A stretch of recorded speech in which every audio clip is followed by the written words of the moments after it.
सियासत जो है ना वो मुमकिनात का नाम है और नामुमकिनात में से रास्ते तलाश करने का नाम है और बर्फ के से दिमाग से सोचने का नाम है सियासत। जज्बात और बहुत से मौके पर ज़ाती एहसासात को भी एक तरफ रख देने का नाम है सियासत। खान साहब की गुज़िश्ता 10 महीने की सियासत पर अगर नज़र डालती हूँ तो अक्सर फैसलों में जल्दबाजी, गुस्सा, झुंझुलाहट नज़र आती है। मकबूल फैसले जिन पर वाह वाह तो हो सकती है, अवाम जिन पर तालियां तो बजा सकते हैं, उनका खून तो गरमाया जा सकता है, लेकिन इक़्तिदार की राहदारियों से जो दूर करते चले जाते हैं। आगाज़ होता है नाज़रीन पिछले साल के अप्रैल से। उनके खिलाफ तहरीक अदम एतमाद आती है तो उसका मुकाबला करने के बजाय एक ऐसा बयानिया गढ़ा जिस पर इस्टेब्लिशमेंट और सियासतदान तो परेशान हुए ही, लेकिन आलमी सियासत समझने वाले भी हैरान रह गए। वो बात जिसका सारे फसाने में जिक्र नहीं था, खान साहब ने अवाम में उसी को फ़रोख्त करना शुरू कर दिया। अपनी हुकूमत के खात्मे का अव्वल व आखिर जिम्मेदार अमेरिका को ठहरा दिया। अवाम में इस नारे को तो ज़रूर मकबूलियत मिली, गाड़ियों के पीछे स्टिकर्स भी लगाए गए, लेकिन सिफारती दुनिया में खान साहब को एक नाकाबिले एतबार शख्स के तौर पर देखा जाने लगा। और फिर इस बयानिए का अंजाम सुनिए क्या हुआ। तहरीक इंसाफ के अहम रहनुमा अमरीकी सफ़ीर से मिलकर ये यकीन दहानी करवाते रहे कि हम तो आपके खिलाफ नहीं हैं। और फिर एक दिन ऐसा भी आया कि खुद खान साहब को आकर कहना पड़ा कि as far as I am concerned it's over, it's behind me, यानी अब आप इसे भूल जाइए। खान साहब ने नाज़रीन एक और मकबूल लेकिन गैर सियासी फैसला किया, उस पर भी आवाम में बड़ी पजीराई मिली, बड़ी वाह हुई। वो था कौमी असम्बली से निकलने का ऐलान। उस वक्त भी बहुत से तजियाकार कह रहे थे कि खान साहब आप मैदान खाली छोड़कर अच्छा नहीं कर रहे हैं। अपने कई मुखलिस अराकीन ने असम्बलियों से निकलने से मना किया, लेकिन खान साहब ने एक नहीं सुनी।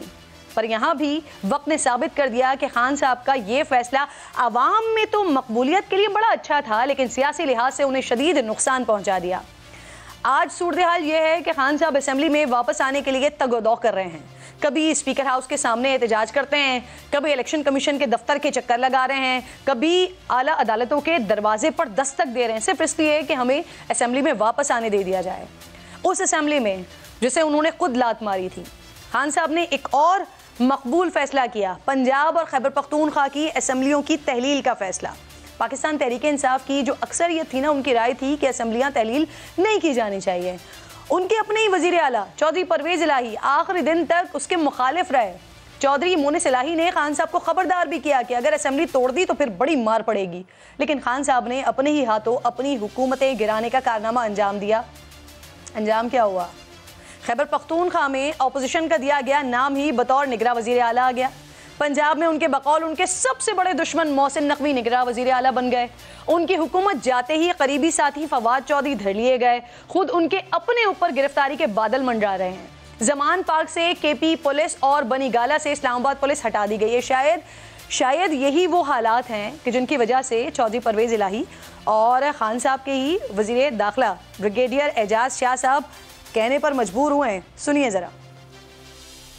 मैं कह के थक गया था कि यार खुदा के लिए अभी हमें काम करने दें, क्योंकि ये कुदरती अमल है कि वो नून वाले भी चाह रहे थे कि ये असम्बलियाँ मुद्दत पूरी करें। खान साहब के साथ जो बैठने वाले थे ना, यस, बस वो सिरू ले गए सारी पार्टी में। नाज़रीन, खान साहब के इन मकबूल लेकिन गैर सियासी फैसलों का नतीजा है कि वो कौमी असम्बली से बाहर हैं।